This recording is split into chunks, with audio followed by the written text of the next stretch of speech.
जय गुरु जी, शुक्राना गुरु जी। दोस्तों, ये है आपका अपना प्रिय आरजे आदि कश्यप मुंबई मानुस और आपके लिए लेकर आया है आपका मनपसंद प्रोग्राम पॉजिटिव कर्मा। आज है एपिसोड नंबर 438। दोस्तों, आप टोल गेटों में प्राप्त होने वाली रसीदों का क्या करते हैं? जब आप टोल गेट पे जाते हैं तो आपको पैसे के बदले में रसीद मिलती है, तो आप उसका क्या करते हैं? यहाँ है जो आपको पता करने की जरूरत है। दोस्तों, राष्ट्रीय राजमार्ग सड़कों में यानी कि नेशनल हाईवे की जो सड़कें होती हैं, अपनी यात्रा के दौरान आपको जो रसीदें मिलती हैं वो केवल टोल गेटों को पार करने के लिए नहीं दी जाती हैं। फिर और किसके लिए होती हैं? ये होती हैं मेडिकल इमरजेंसी के दौरान आप रसीद की दूसरी तरफ दिए गए फोन नंबर पर कॉल कर सकते हैं। आपके कॉल करने के 10 मिनट के भीतर एम्बुलेंस आ जाएगी। यदि आपके वाहन में कोई समस्या है तो आपका पहिया पंक्चर हो जाया है, आप यहाँ बताएं और दूसरे नंबर पर कॉल कर सकते हैं और आपको 10 मिनट में सहायता मिल जाएगी। इसी प्रकार यदि आपके पास ईंधन खत्म हो रहा है तो आपको बहुत जल्द 5 या 10 लीटर पेट्रोल या डीजल की आपूर्ति की जाएगी। आप इन्हें आपूर्ति किए ईंधन के लिए भुगतान कर सकते हैं और इसे प्राप्त कर सकते हैं।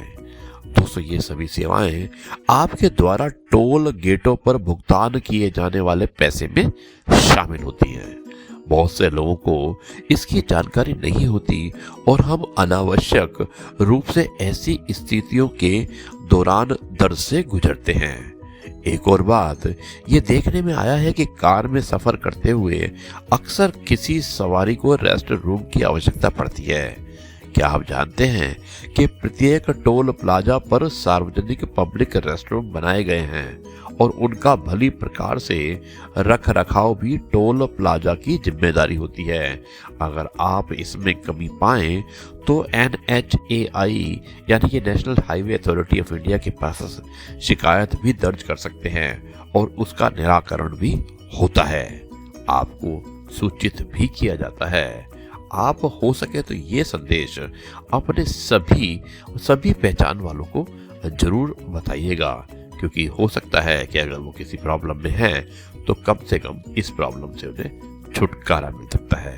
तो दोस्तों, ये है आपका अपना प्रिय आरजे आदि कश्यप मुंबई मानुस और आपके लिए लेकर आया आपका मनपसंद प्रोग्राम पॉजिटिव कर्मा। दोस्तों, अब मैं आपको आरजे आदि विशेष कुछ अलग हो जाए उसमें मैं आपको एक कहानी सुनाने वाला हूँ और कहानी का जो शीर्षक है वो है योगदान। सुनिएगा इस कहानी को, बहुत अच्छी कहानी है। दोस्तों, एक बार की बात है कि एक व्यक्ति बस में चढ़ा। अंदर भीड़ देखकर वो परेशान हो गया। बैठने की जगह नहीं थी और तभी एक व्यक्ति ने अपनी सीट खाली कर दी। खाली सीट के बगल में खड़ा आदमी वहां बैठ सकता था, लेकिन इसके बजाय उसने उस व्यक्ति को सीट की पेशकश की। अगले पड़ाव पर फिर वही काम हुआ, उसने अपनी सीट दूसरे को दे दी। पूरी यात्रा के दौरान 4 बार ऐसा हुआ। वो आदमी एक सामान्य इंसान था जो दिन भर काम करने के बाद घर लौट रहा था। आखिरी पड़ाव पर जब सभी उतर गए तब पहले व्यक्ति ने उससे बात की। उसने कहा कि हर बार खाली सीट मिलने पर आप किसी अन्य व्यक्ति को अपनी सीट क्यों दे रहे थे? उसका जवाब व्यक्ति को आश्चर्यचकित कर गया। व्यक्ति ने कहा, मैंने अपने जीवन में बहुत अध्ययन नहीं किया है और ना ही मुझे बहुत सी बातें पता है। मेरे पास ना तो बहुत पैसा है, इसलिए मेरे पास किसी को देने के लिए बहुत कुछ नहीं है, इसलिए मैं ये रोज करता हूँ। यह एक ऐसी चीज है जो मैं कर सकता हूँ, आसानी से कर सकता हूँ और पूरे दिन काम करने के बाद भी मैं थोड़ी देर तो खड़ा रह सकता हूँ। मैंने अपनी सीट आपको दे दी और आपने धन्यवाद कहा। इससे मुझे संतोष हुआ कि मैंने किसी के लिए कुछ किया है। मैं इसे दैनिक तौर पर करता हूँ और महसूस करता हूँ कि मैं किसी तरह से अपना योगदान कर रहा हूँ। मैं हर दिन घर में ताजा और खुश होकर आता हूँ कि मैंने किसी को कुछ दिया। दोस्तों, कितनी अच्छी कहानी थी।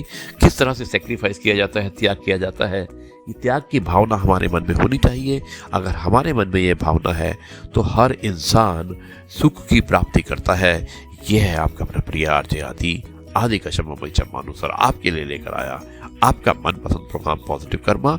अब मैं इस कार्यक्रम को यहीं पर समाप्त करता हूँ और कल एक बार फिर आपसे मुलाकात होगी एक नई कहानी, नए किस्से और नई बातों के साथ। तब तक के लिए कहता हूँ नमस्कार, जय हिंद, वंदे मातरम, भारत माता की जय, जय जवान जय किसान, जय गुरु जी, शुक्राना गुरु जी।